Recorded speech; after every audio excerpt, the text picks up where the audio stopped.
Assalamualaikum. Kita lanjut ke indikator selanjutnya, yaitu disajikan soal, siswa mampu menentukan hasil operasi hitung bilangan bulat negatif dengan tepat. Nah, di dalam bilangan, apabila yang pertama ada aturan jika tanda bilangan itu sama, maka silahkan dijumlahkan. Dan nanti tandanya mengikuti ya, jika nanti eh, dua bilangan tersebut adalah minus, berarti tandanya pastilah minus. Jika dua bilangan itu positif, maka tandanya pastilah positif. Kemudian jika tandanya berbeda, jika tanda yang satu minus, yang satu plus, itu bagaimana ya? Maka silahkan carilah selisihnya. Nah, selisihnya ini nanti terus tandanya apa? Tanda ikut bilangan yang besar. Selisih itu apa, Bu? Selisih adalah bilangan yang terbesar dikurangi bilangan yang kecil. Oke, kita tulis dulu minus 9654 dikurangi min 7920 dikurangi 834. Nah, karena ada tanda minus yang berjejeran, maka ini bisa berubah menjadi positif atau plus.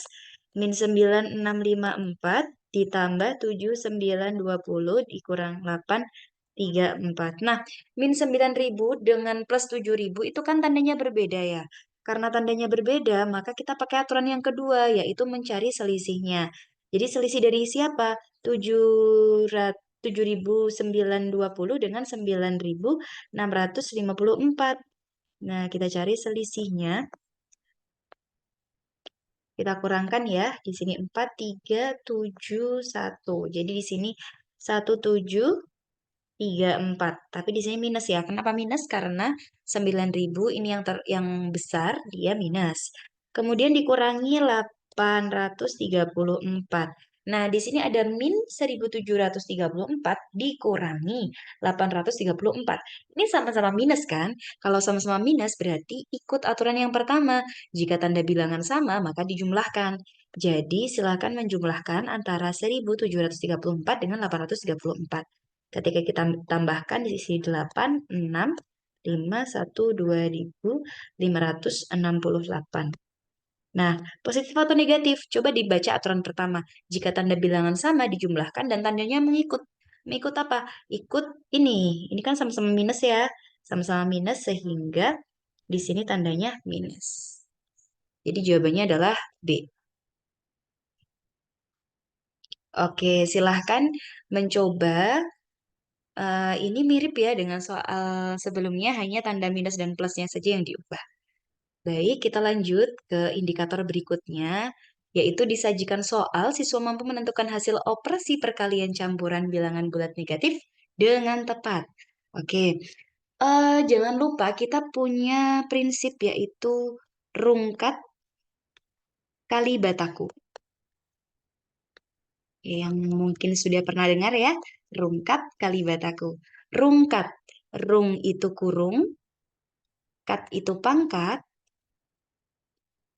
kali adalah kali, kemudian ba itu bagi, ta itu tambah, dan ku itu kurang. Nah, maksudnya bagaimana? Maksudnya adalah, jadi rungkat kali bataku ini, silahkan operasi kurung pangkat itu didulukan. Setelah itu barulah kalian mengoperasikan perkalian, pembagian, lanjut tambah ataupun kurang. Jadi kurung itu adalah yang paling utama ya, yang dikerjakan terlebih dahulu. Selanjutnya ada pangkat. Setelah itu kali sama bagi sama-sama kuat ya. Jika nanti ada kali dan bagi berjejeran, silahkan diambil atau dikerjakan dulu dari kiri.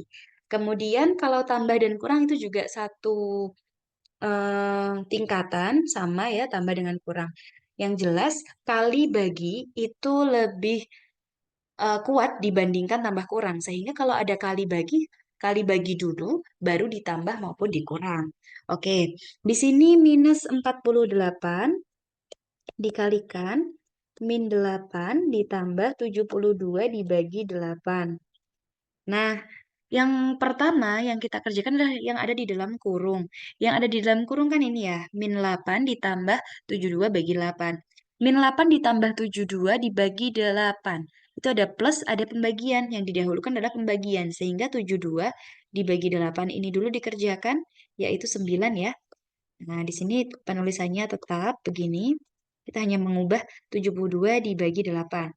Jadi minus 48 kali bilangan tersebut. Nah, min 8 ditambah 9, ini kan sama aja dengan aturan kedua tadi. Karena tandanya sama, silakan selisih. Yang besar kurangi yang kecil. 9 dikurangi 8, yaitu 1.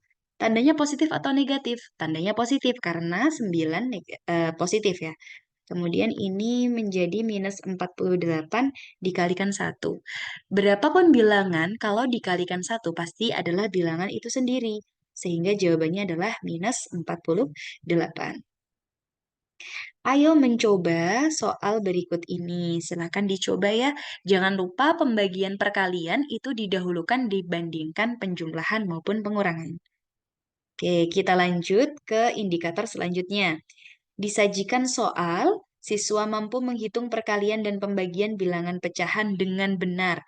Oke, jangan lupa ya untuk pecahan kita buat pecahan biasa terlebih dahulu sebelum dioperasikan.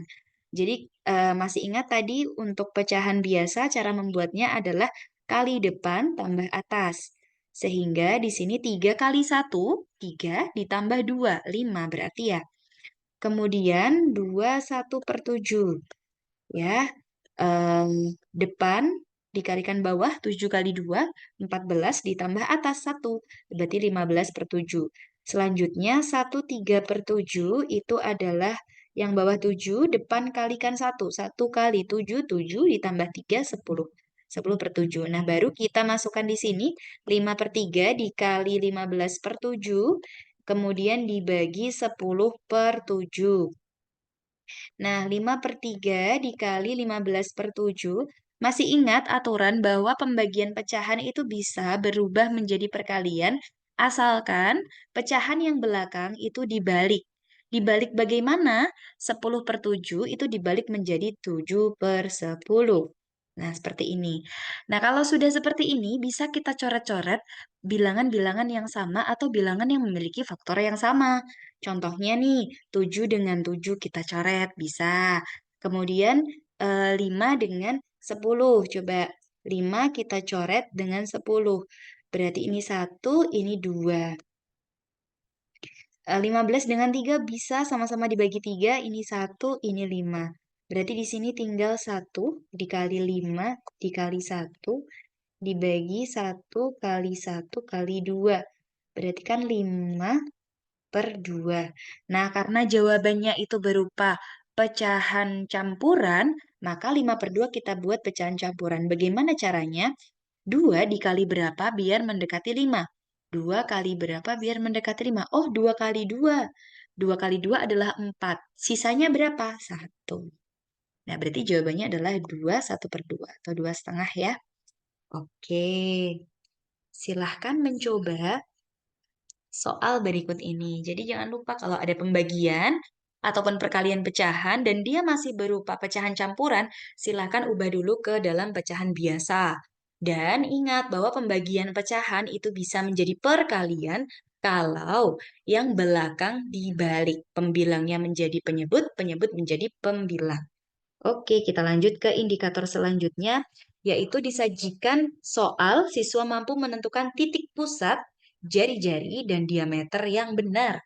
Oke, untuk soal ini adalah yang ditanyakan daerah yang diarsir pada gambar di samping. Nah, daerah yang diarsir ini namanya adalah Tembereng.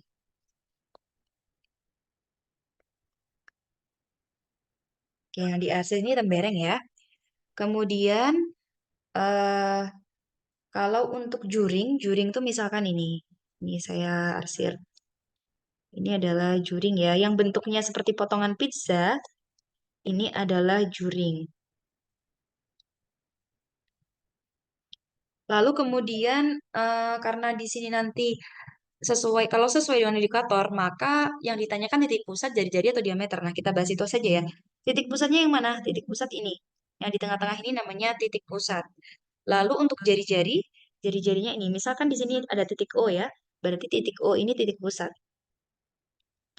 Titik O adalah pusat, dan kemudian eh, OB, OB itu adalah jari-jari. Jadi jari-jari itu adalah dari lingkaran ke titik pusat, ya, dari pinggir lingkaran ke titik pusat. Kalau diameter, diameter adalah, nah, garis yang membagi dua lingkaran nih, ini diameter. Misalkan di sini ada P, berarti eh, BP adalah diameter. Diameter itu dua kali jari-jari ya. Oke, seperti itu. Bisa dipahami ya. Nah, kita lanjut. Disajikan soal siswa mampu menghitung luas dan keliling lingkaran yang tepat. Oke, masih ingat dengan rumus luas dan keliling? Oke, luas dan keliling. Saya tulis dulu ya. Luas lingkaran itu ada pi kali R kali R. Kalau keliling lingkaran itu adalah 2 kali pi kali R. Nah, pi itu apa? Pi itu adalah 22/7 atau 3,14. Digunakan 22/7 apabila jari-jarinya bisa dibagi 7. Kalau jari-jarinya tidak bisa dibagi 7, silahkan menggunakan 3,14. Nah, di sini jari-jarinya adalah 28, berarti bisa dibagi 7 ya. Berarti bisa kita pakai 22/7. Nah, luas lingkaran adalah pi kali R kali R. Nah, R itu jari-jari ya. Pi 22/7, R-nya adalah 28 kali 28. Nah, bisa kita coret 28 dengan 7 yaitu 4. Nah, kemudian di sini 4 kali 22, 88. 88 dikali 28, kita hitung bersama-sama. 64, berarti di sini 704. Kemudian 16, 17. Di sini 4, 6, 2464 cm persegi. Oke, seperti itu ya. Jangan lupa pi kali R kali R. Nah, di bawah ini juga ada, di bawah ini juga ada soal ya. Ayo mencoba.